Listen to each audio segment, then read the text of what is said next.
Senator, thank you for joining the Realignment as the first guest of season 3. Great. Thanks for having me on. Good to see you, sir. Well, it took me so long. So the question for you to start with, senators, you were particularly aggressive leading the Senate's response to the COVID-19 pandemic, especially on the economic side. We're moving into the fall. A lot of people are really worried about everything from schools, higher education, unemployment expiring. Where's your head at right now? All over the place with all these different things going on. But look, I think we have 3 primary obligations in the federal government. The first is to fund and support the research we need for therapeutics and ultimately a vaccine, and in the meantime, provide people the up-to-date scientific information on how to prevent it. The second is to support the response to it medically and from a healthcare perspective. You know, what are the needs out there in terms of mobilizing when we thought we would have a shortage of ventilators, and making sure that those therapeutics like remdesivir is reaching the right places so we can get the best outcomes possible. And then the third is try to mitigate and to the extent possible lessen the economic and social impact that this is having, primarily on things that will have a lasting impact on the country.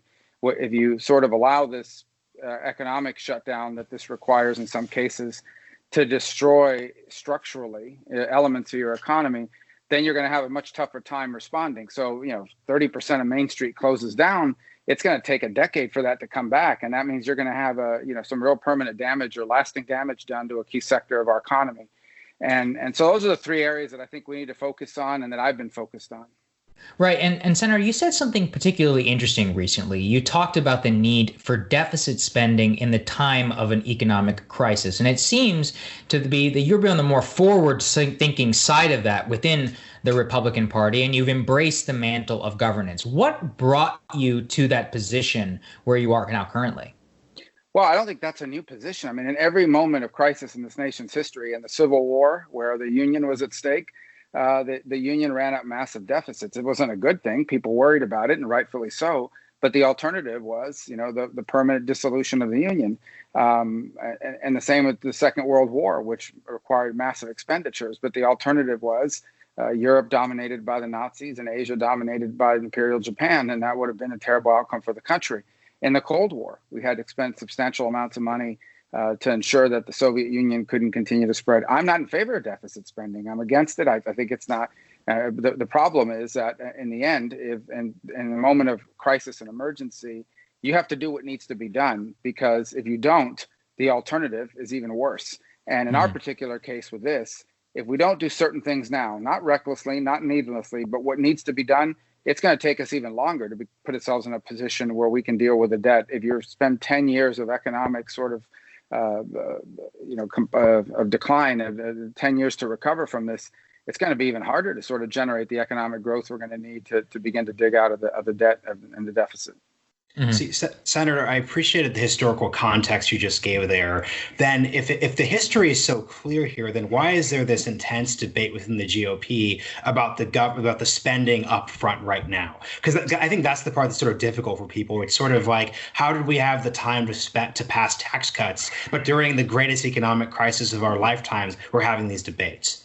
Well, I think part of it is just, the natural, it's uncomfortable. It's uncomfortable for me to see us spending $1 trillion. These are not things I would support in normal times. These are not things that I would be in favor of if we didn't have a pandemic. And so I just think for a lot of people, it's the sense that, that's not the proper and role that we want to see government playing. I think where I sort of depart from that view is, I don't think this compares to anything before. In the end of the day, I would also add this, and that is, the reason why we're having businesses, have to lay people off and disappear is not because they did something wrong. Okay, this is not businesses who made bad decisions and as a result are asking the government to now step in and save them. These are businesses that are being told they either have to close down or they can only open up to a certain capacity. These are businesses whose customers are being encouraged not to go or spend money in these places, depending on what sector we're talking about. It almost is like a property taking. It's almost like eminent domain, where government is doing something that's infringing on your rights, right, to have a business for the public good, but then it has to have an obligation to do something about that if it's going to hurt you in this way. So in many ways, I would equate it more to that than I would to normal sort of regular times government activity. Right. I want to pick up on something you said. You talked about obligations, which very much meets into a social contract. And one of the things what we have picked up on with great interest and watched with you is since 2016 is your embrace of what you call common good conservatism. Could you talk about how you look at the economic framework that was already evolving in your mind and how you've been able to implement that at this time of immense crisis for so many Americans economically? Well, I'll admit I come from sort of a traditional Republican conservative background of less government, less taxes, more freedom. And that remains to this day my instinctive lean. And I'm a tremendous believer in the American dream because of what it's meant to me, to the community I live in, and to my family. But I ran for president. And in the process, got to meet many people who also love America, but have less optimism about the future. And one of the reasons why is because their cities have been hollowed out. Because 25 years ago, their fathers and grandfathers had jobs at any number of companies that were the anchors of that community, and those jobs left. And the promise is, new jobs are going to come instead, and they're going to pay more, and they're going to be better. And it didn't work out for those folks that way. And so now they're kind of stuck in this cycle where they cannot earn their way out of the predicament they're in because the jobs that are available for people like them do not allow them to have the things their fathers and grandfathers had, a home, the ability to support a family, and retire with dignity. And so that forces you to reevaluate what's happening. And you start to look at it carefully and you realize that this country made a bipartisan mistake 25 years ago and allowed itself to start to become deindustrialized. First after World War II with Europe, and more particularly and more seriously, recently, the last 20 years with China, we made this bet that we're going to allow the Chinese to have an unfair access to our market, even though they play protectionists back home because they're poor and they're developing. And once they become rich and more prosperous, then they'll become just like us and they'll want to follow the rules and they'll want to be fair. And it hasn't worked out that way. And the end result of it is we have allowed a lot of our industrial capacity to go overseas. It has a national security implications, but it also has societal implications. And so I would close with this. I'm a firm believer in capitalism and free enterprise, certainly far superior to socialism, because capitalism and free enterprise will always reach the most efficient outcome. But every now and then, the most efficient outcome does not align with our national interest. So it is more efficient to make pharmaceuticals in China. It is more efficient to make personal protective equipment in China or somewhere else. It is not in our national interest to make those things in those places. And when that happens, when there's a misalignment between the most efficient outcome and the national interest, it's the job of government and those of us in government to be in favor of the national interest. And so that I think, as much as anything else, has been sort of the one thing I've really honed in on over the last 4 years. Yeah. And I think you set us up perfectly for the China section with this debate over things like TikTok, right? Because if you're talking about our first sort of question to you would be, what should our relationship with China look like? Because if we're talking about, unequal relationships, we allow TikTok into our economy, but American tech companies aren't allowed into the Chinese market. So how should we think about these things within this framework that you're providing? Well, let me start by saying that in China, most of the young people there that raised under this propaganda for 20 years and many of their leaders, we have to put ourselves in their shoes for a minute. They look to the West and they think we're trying to do to them what other countries have done to them in the past, and that is humiliate and keep them down, prevent their rise. That's actually not my goal. My goal is to ensure that to prevent China's dominance. In essence, not their rise, their dominance. I anticipate and expect that China is going to be a rich, prosperous, and powerful country for the foreseeable future, and the United States is as well. And so it's in the interest of our country, their country, and the world that we have a fair and balanced relationship. If we do not have a fair and balanced relationship, then we're going to have conflict. That's what you're seeing right now. We're trying to make up for 20 years of mistakes in a very short period of time. So that's the first point. The second point is that we have done some of this to ourselves, right? We stopped investing in basic research. We stopped reinvesting corporate profits into innovation and new capacities, but we've also allowed them to cheat. And in the 21st century, so much of what's going to happen is going to be driven by data, from pharmaceuticals to commercials and everything in between. It's going to be driven by who can amass the most amounts of data and then run that data through artificial intelligence and through a quantum computer and use those all those different numbers to come up with all sorts of predictive behaviors and the like that will give you advantages on everything from national security to the economy. And TikTok is just one way for them to acquire data. Acquire data, by the way, on younger Americans who are, for the next 50 years, going to be the ones that are going to be buying things in our country and leading our country. And so that's the threat that TikTok poses. It's not the videos and the viral stuff. It is the data that you are turning over to ByteDance, which owns TikTok, which ultimately, whether they want to or not, has to provide that data to the Chinese government under Chinese law. If they don't provide that data, they'll go to jail and no company will be closed. They don't have a choice in the matter. And so that needs to be confronted as a one item. But I could cite 1,000 things like that we're dealing with right now because we've let it go for too long. Right. And that's one thing I wanted to pick up with you, Senator. You're also a sports fan. I mean, we have seen now we've been agog really at how many of the people who are involved in national sports in this country seem very unwilling in order to call out what is happening in China, their treatment of Uyghur Muslims, and really their broader system of government and crackdown on Hong Kong. It seems that we have, instead of exporting American democracy, we've imported Chinese autocracy. Why is it that we see some of the richest and most powerful members of our society, people like Mark Cuban, just completely unwilling to call out Chinese treatment of Uyghur Muslims or Hong Kong, citing domestic politics, and then feeling free to really castigate the United States and our society and our founding? Money. I mean, China. Simple answer. But China's a country of 1 billion people, and so everyone from the NBA to Facebook and everyone in between wants access to that market. There are actually many companies out there embedded in their stock price and the value of their company is the expectation that they will one day be able to sell into that large and growing market. And so that's the deal. And China doesn't play games with that. It's very simple. You criticize them and you don't play by the rules, you don't have access to their market if they even allow you to have access at all. So for the NBA, it was about money. I mean, in many ways, it's the reason why Muslim countries, many are silent on the treatment of Uyghurs as well. It's about money. So and China knows this, by the way. They know that's the Achilles heel of the free world. They know that's the Achilles heel of capitalist countries, and they have figured it out. And that is, we don't have to necessarily influence their government. What we need to do is influence their corporations. There are multinational corporations who want access to the market and or the ability to make things from our country, or are already dependent on supply chains that are embedded in our country. And we're going to leverage them with the threat that they'll get kicked out unless they turn around and go back to Washington and influence their political leaders to not do something or to be silent. That's what China's done for a long time. That's what they're doing now. And that's how you see that play out.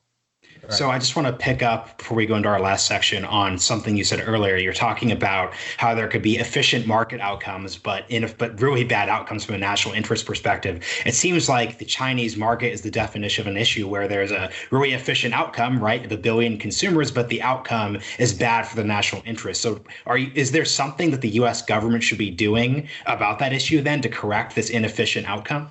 Yes, we need to identify those key sectors that our country needs to have. In essence, what becomes a sector of national interest? One of two things. Number one, it can produce something that's critical to our national security, and that ranges from biomedicine to tanks, airplanes, and the like, technology. And the other that is critical to the creation of dignified work.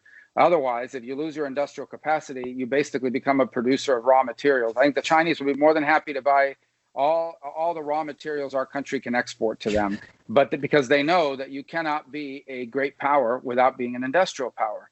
And so it would weaken us domestically if we did that.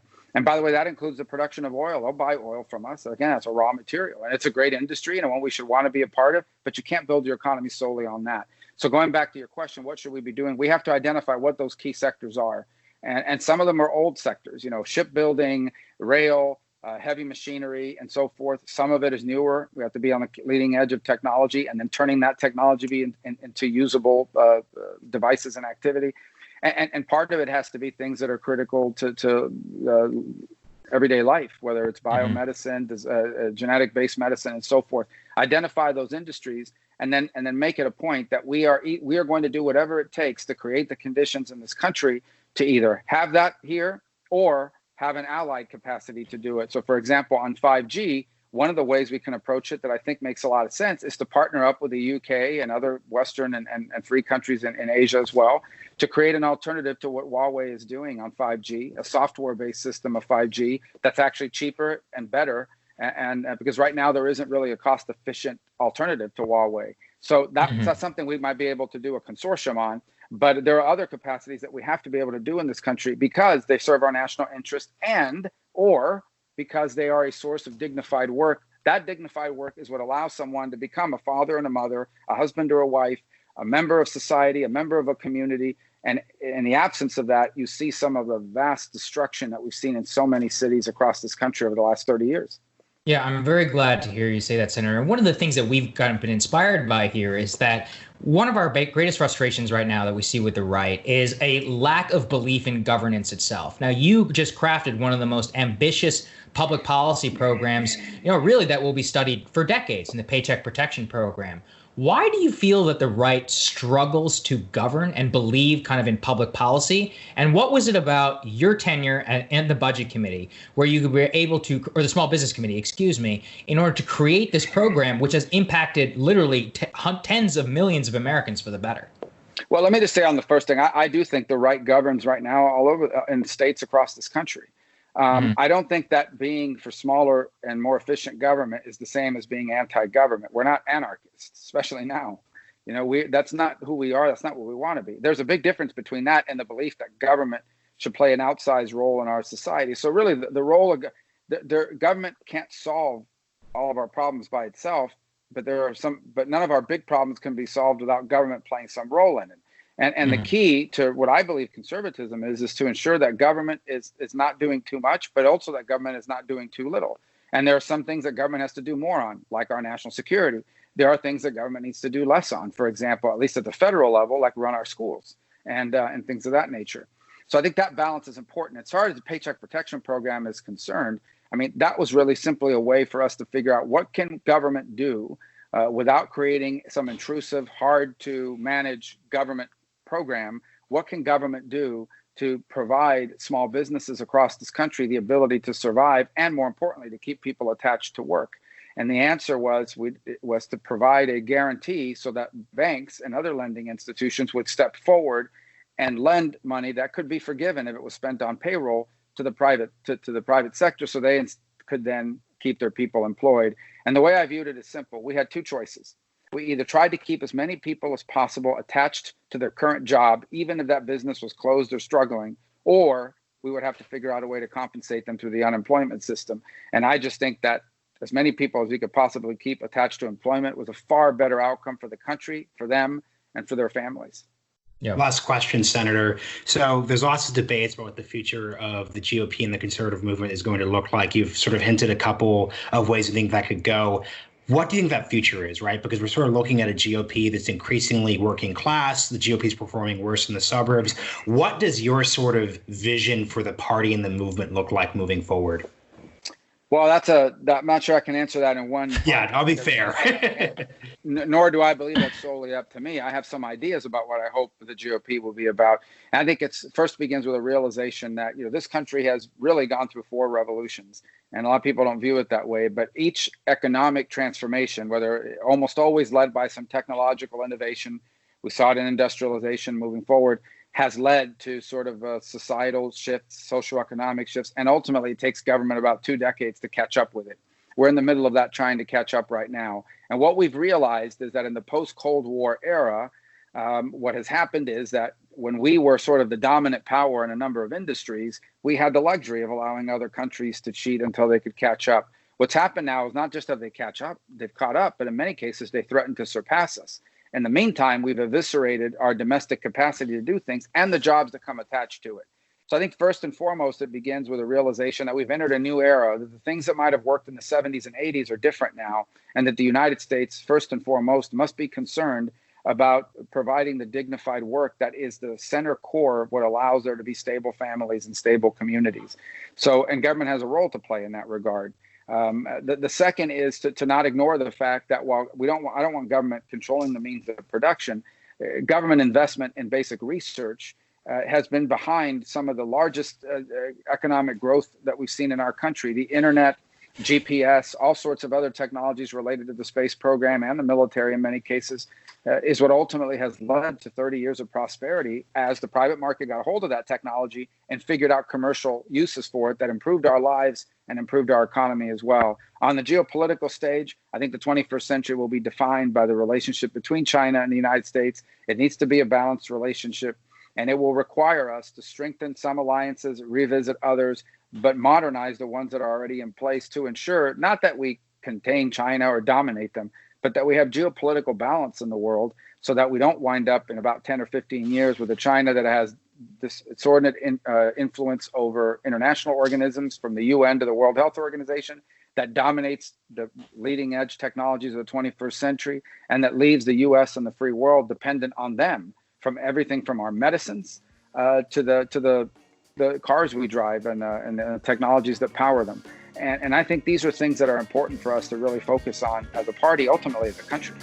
Mm-hmm. Well, thank you so much for joining us, Senator. Very much appreciate your very limited time, and we appreciate the work that you're doing, sir. Thank you. Thank you. Thanks for having me on. Thank you. Absolutely. Take care, guys. Take care. See you, sir. Appreciate it.